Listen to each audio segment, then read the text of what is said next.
Yeah, today we're going to give you a rundown on the operation procedures of Moruya STP treatment plant. Enjoy your video.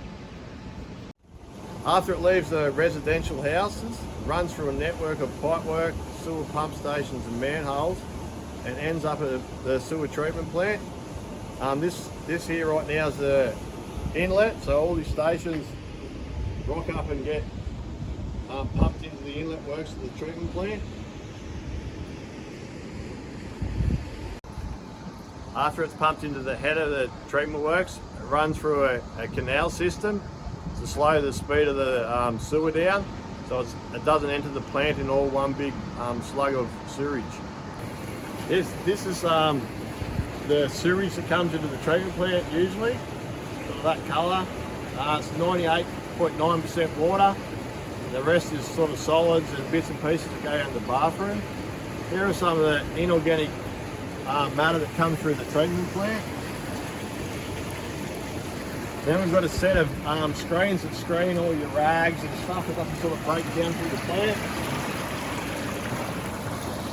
And we collect them once a day and dispose of them in a rag pit. This is the secondary stage of Moruya STP. Over to my left we've got the anoxic zone. So in here we're removing the bugs that don't like the air. There's two bugs that live in sewage. There's ones that like air and there's ones that don't. They both feed off each other. So we've got to bring one up then to get rid of the other one, so then they eat all the organic matter that does come through the plant. Over to my right, this is the aerobic zone, and this is where we add air back into the plant, the sewage treatment plant, to bring the ammonia back up to eat the organic matter and anything else that may have passed that they like.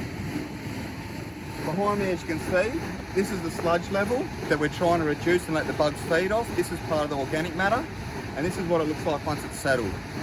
We try and keep this sludge layer down by going through a WAS pump, a waste activated sludge, that we put in the sludge beds, and then also returning some of that back to the anoxic zone, where the bugs like that, because that's still got good food source for it to keep a healthy ecosystem of bacteria we need.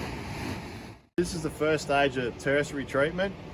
This unit is called a clarifier, so it's a giant tapered cylinder, as like that. So the aerated mass that comes over the V-notch weir comes into the top of the clarifier, and the solids, because they're heavier than the liquids, sink to the bottom.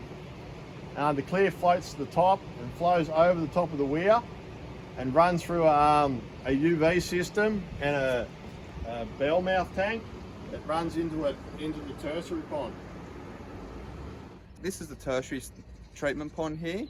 So as you know, it comes through the inlet works, takes any inorganic matter out, through the anoxic zone to strip air out, the aerators to put air back in, the clarifier to be a buffer and remove settable solids, and then it comes in here up near that white pipe up the very end. As you can see, there's these black floating booms here. These are to stop it short tracking, so it actually has to go around a 28-day cycle, and in this process it removes any more settable solids and has natural UV treatment. Down below me is the bell mouth for when we do release to creeks, which we barely do. Then over here to my right is the pump house, where we pump from here to golf courses and other parklands that require recycled water. That's the effluent, so that's fully treated sewage water, and that's the final product. After that, you can only add disinfection to the treatment process, but yeah, the quality of the effluent coming out of this plant's right up there, like pretty good report on it. This is our SCADA system, so this is the system I can observation on all the treatment plant. I can get into it and change my aeration times, my waste times, and this is all done off our in-house testing. So we get results that are down and up. I can change my aeration and my waste to get a better result in my testing at the end of the plant. So, and we're all governed. Our limits that we discharge to the creek are all governed by the EPA license. So we've got a license, we've got parameters where we have to stay in between before we can discharge to the environment. All we're doing in the STP treatment is just speeding up what nature does out in the wild by taking air away, putting air back in, letting it run over rocks which catch any inorganic matter, to be a clear product by the end of it.